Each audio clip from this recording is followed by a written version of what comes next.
And today in this video we'll learn about the corrosion. What is corrosion and rusting of iron. Okay.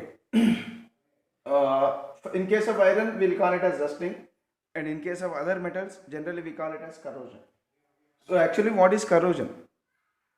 Corrosion is the process of damaging of metal due to reaction with the air and moisture. So that means when metal is reacted with air and moisture, that metal gets damaged. Okay. So there is a loss of metal surface layer by layer. Okay, the metal surface is lost layer by layer in the form of flakes. Okay, here what happens? The surface will crumble. Okay, surface crumbles. What is the meaning of crumble? Breakdown. So surface will break down. Okay, the metal surface will break down because the metal surface, as it reacts with the atmospheric air and moisture, so it turns into its a compound. So metal surface is it is damaged, or it is lost. Okay, so that means that there is a great damage to the metal, thereby the metal will become weak. For example, if you see the examples of this corrosion, rusting of iron.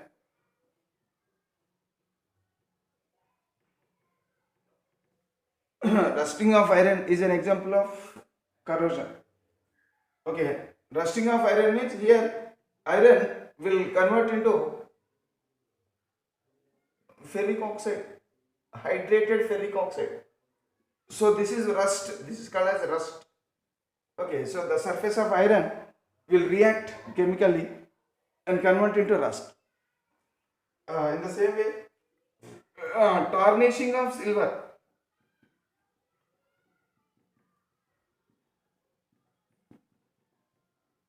What is tarnishing of silver? That means silver, the surface of the silver will react with the atmospheric moisture, will react with the atmospheric H2S. Silver will react with the H2S which is present in the atmosphere and convert into silver sulfide. So the surface layer of the silver, it is converted to silver sulfide which is black in color. So what is happening? The surface of the silver will get black. Okay, after scratching the surface, then again we'll get the shining silver. And I mean the metal which is present in the inner layers, it will be shining silver. So the superficial layer of the silver, on the superficial layer of the silver, so silver sulfide is formed. That means the superficial layer of silver, it is converted to silver sulfide which is black in color. So that process is said to be tarnishing of silver. In the same way, green coating of copper. Green coating of copper. See the copper metal, initially it reacts with atmospheric oxygen to form copper oxide, and this copper oxide will dissolve in the, it will dissolve atmospheric moisture to form copper hydroxide, and this copper hydroxide will absorb atmospheric carbon dioxide and form copper carbonate. Okay, so this copper carbonate will form coating on the copper. That means the surface layer of the copper will initially convert into copper oxide due to the reaction of copper with atmospheric moisture, and in that moisture, here atmospheric oxygen, with atmospheric oxygen it will react and form copper oxide, and it will absorb the atmospheric moisture to form copper hydroxide, and this copper hydroxide will absorb the carbon dioxide from the atmosphere and finally convert into copper carbonate which is green color. So that means the surface of the copper metal, it is turned into green color. So all these processes are nothing but corrosion of different metals.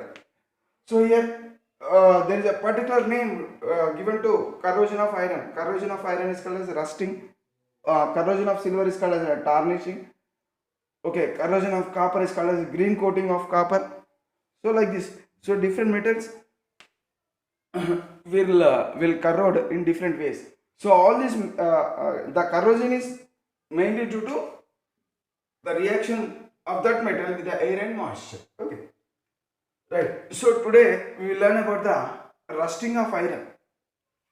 Okay, see, actually what happens, iron, see, all these occurs at room temperature only.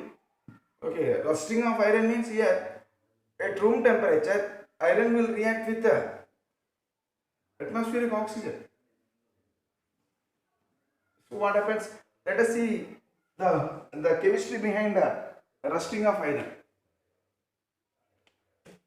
Rusting of iron, it is an electrochemical process. It is called as electrochemical process. It's a very complex phenomenon. Rusting of iron, it is an electrochemical process.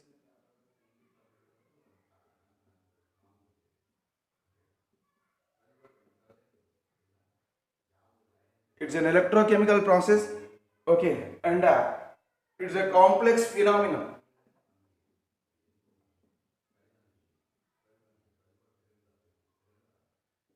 So what happens during the rusting of iron? Actually, suppose this is a piece of iron, let us assume.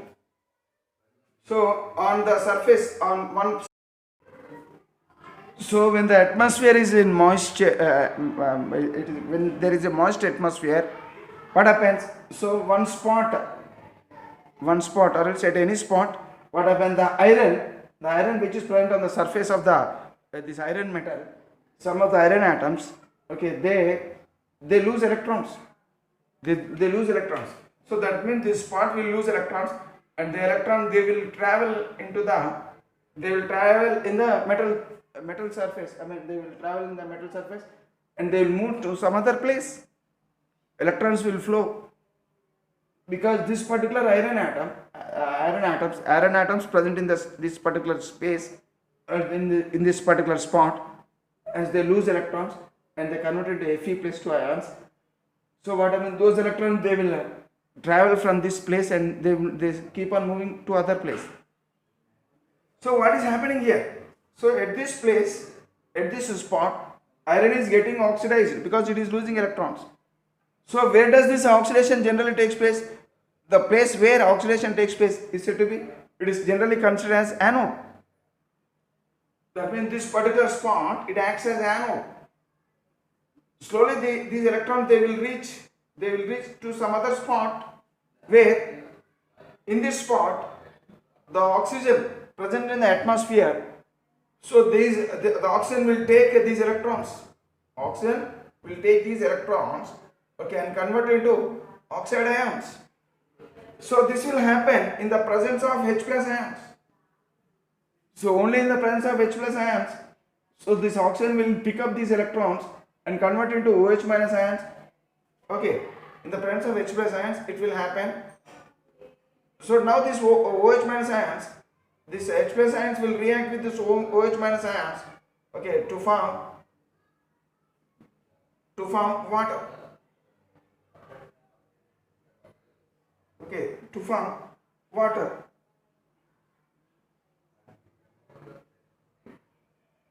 Okay, that means the electrons which are released from here, it is taken away by oxygen which is present in the atmosphere nearby. Okay, so in its surroundings there is oxygen. So the oxygen from the atmosphere is picked up. It will pick the electrons and it will convert into oxide ions, and this will take place in the presence of hydrogen. So where these hydrogens are present, where these hydrogens are, I mean they are obtained in the atmosphere. See, generally whenever acids or carbon dioxide present in the atmosphere, if either acidic gases,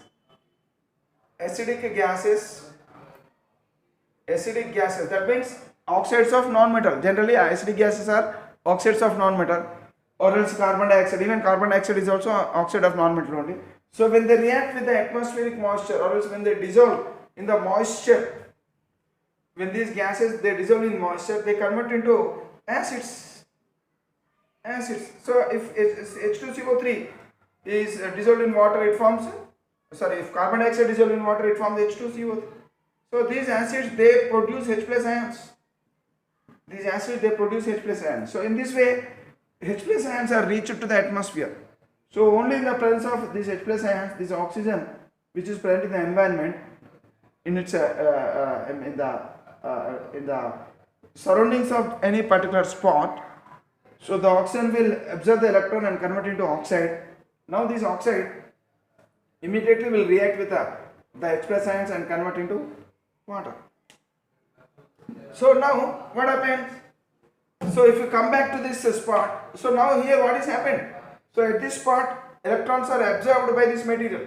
So electrons are added. So the place where electrons are added is generally treated as cathode. It is generally treated as cathode.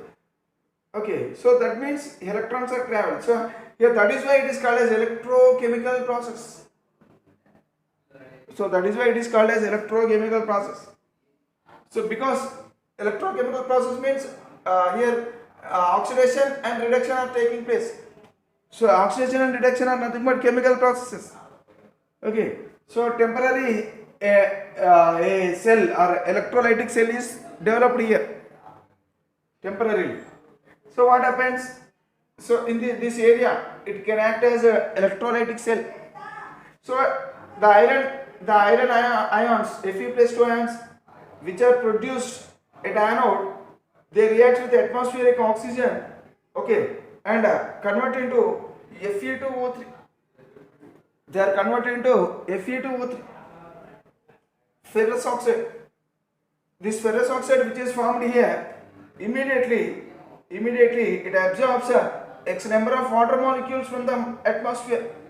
So it absorbs the moisture. It may have X is any number. It may be 1 or 2 or 3 or any number. So this ferrous oxide which is formed at anode, so it absorbs the atmospheric moisture, and finally it will convert into reddish brown colored powdery mass known as rust. Okay, so that means this will after this ferrous oxide, after absorption of moisture, it converts into rust, which is a reddish brown colored substance. Okay, and it is a powdery mass. That means it can easily convert into flakes and become powder. Okay, so like this, it's a complex process. It's a complex phenomenon. Rusting of iron is a complex phenomenon. Okay, so like this, we can discuss about the rusting of iron. So this is nothing but the process of rusting of iron. So now we will discuss about the conditions under which rusting is taking place. See, for rusting or else for corrosion, so the necessary conditions are moisture and oxygen or else air. So these two conditions are necessary. Both moisture and air. So particularly in air, oxygen. Okay, in the air, so oxygen. So these two are the necessary conditions for metal to undergo corrosion, particularly for iron to undergo rusting. So let us see a small experiment based on this one. So there is a test tube in which a fresh iron nails, fresh and polished iron nails are kept. Iron nails are kept in a test tube. So into that test tube, a cotton plug is kept. Okay, a cotton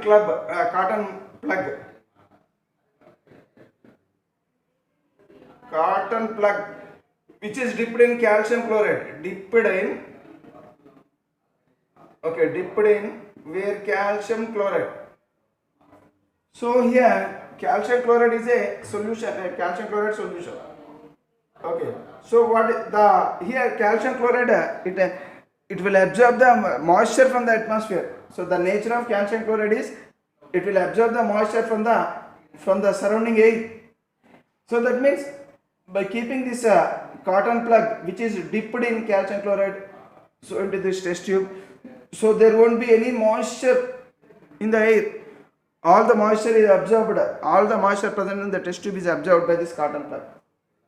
So this is, let us assume this is A, another test tube, where some water is poured and iron nails are kept here. Iron nails.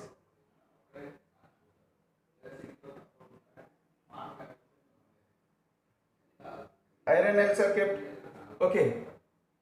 Some water is poured, and above this water, so just a layer of oil layer. So this is what water.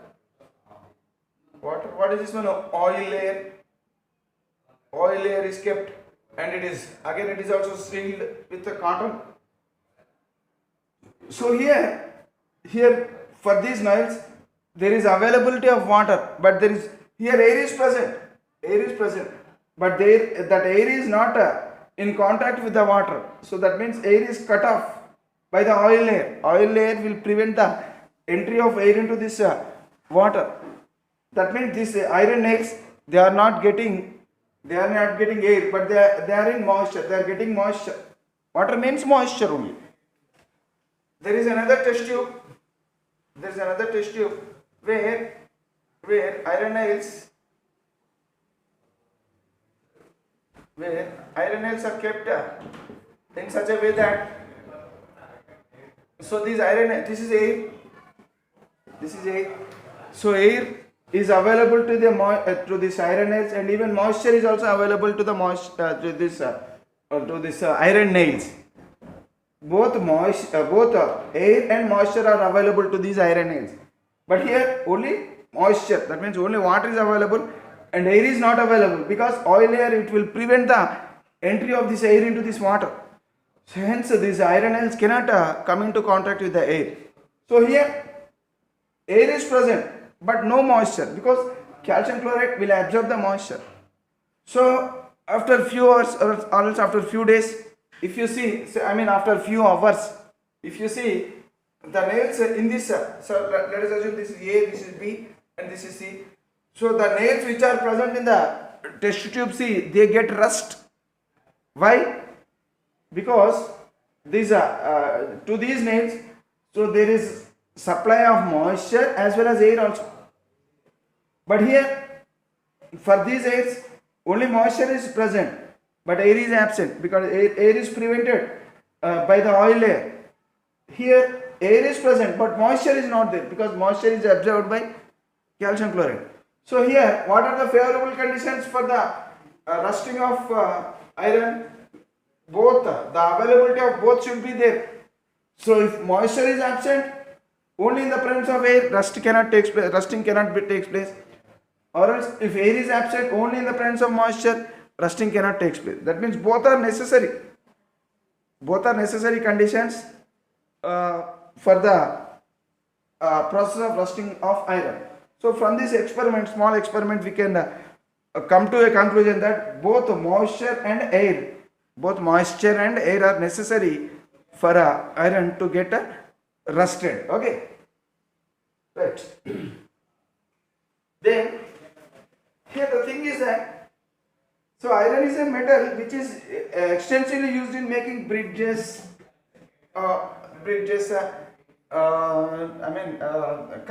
used in construction. Okay, it is used in ships, railways, etc. Machinery, cutlery, etc. So here, what happens? So the this metal has one defect.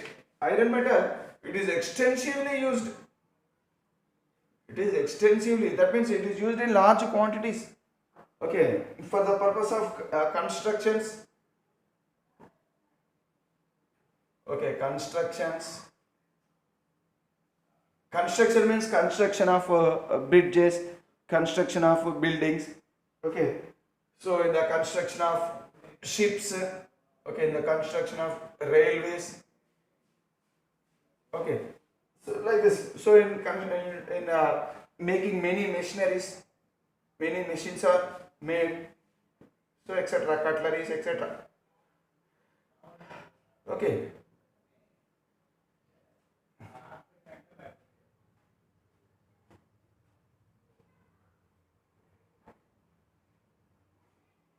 Okay, etc., etc. So extensively iron is used, but the one defect this iron, the main defect of this iron is this can easily get rusted. This can easily get rusted. So what happens when it comes in contact with particularly when it comes into contact with the moisture, so it gets easily rusted. Hence, to prevent rusting, a number of methods are used. Okay, number of methods are employed. So depending upon the purpose, I mean depending upon where this iron metal is used. So there are different methods of preventing of rusting. Okay, so we will learn the different methods of preventing of rusting. So the methods of preventing of rusting, it is of it depends upon the purpose that iron is used.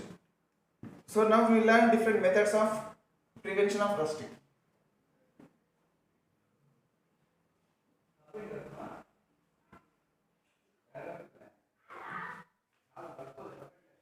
So here in all the methods of prevention of rusting,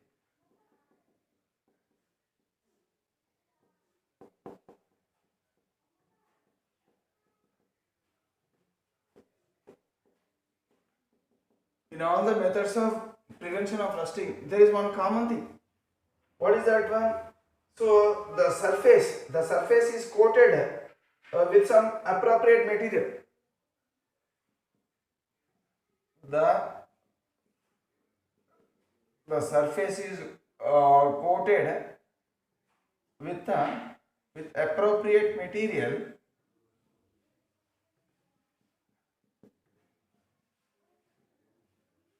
Okay, the surface is the iron surface. Okay, iron surface. Iron surface is coated with appropriate material, so that it does not the surface. So here, what happens that does not come into contact with moist air. Does not come into contact with moist air.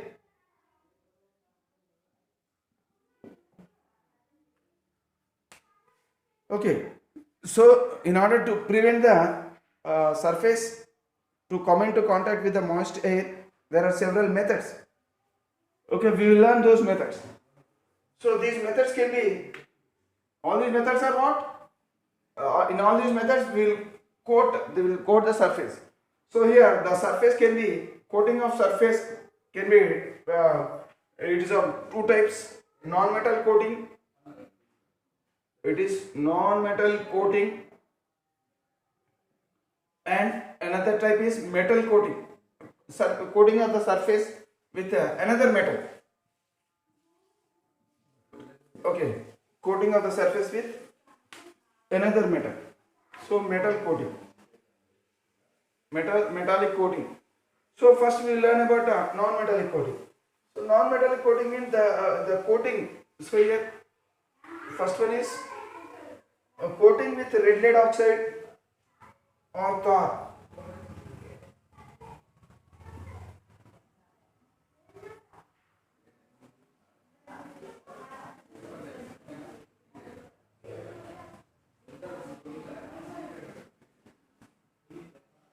Okay, one is coating with red lead oxide paint or tar. The second method is here we learn what is this coating with the red lead oxide or tar. Okay, here we will see the second method. What is the second method? By painting with enamel paints.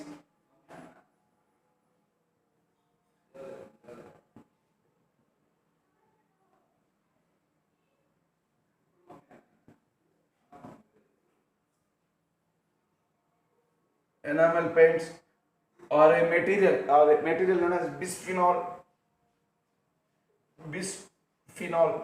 So the bisphenol is a chemical material which can be painted on the iron surface, so that that iron can be prevented from rusting. Okay. Next, by enameling.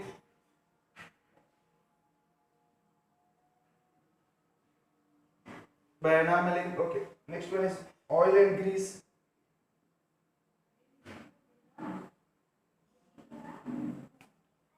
Oil and grease. Okay. Next one is plastic coating. Plastic coating. Okay. Here metal. See, metal coating. It is of again by either by galvanization, by the method of galvanization, by the method of tinning. Okay, by tinning, or else by coating with chromium or nickel.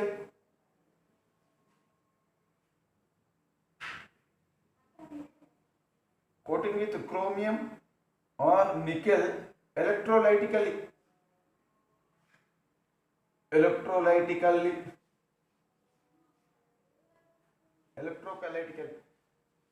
So in electrolytical method, so we will use sacrificial electrodes. Okay, so that those sacrificial electrodes, uh, they lose their metal.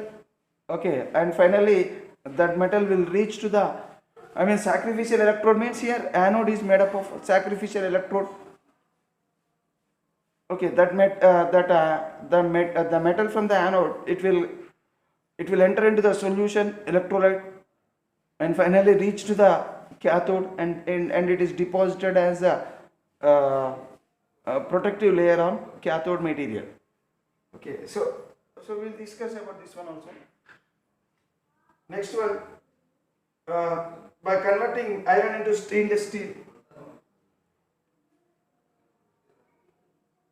Converting iron into stainless steel.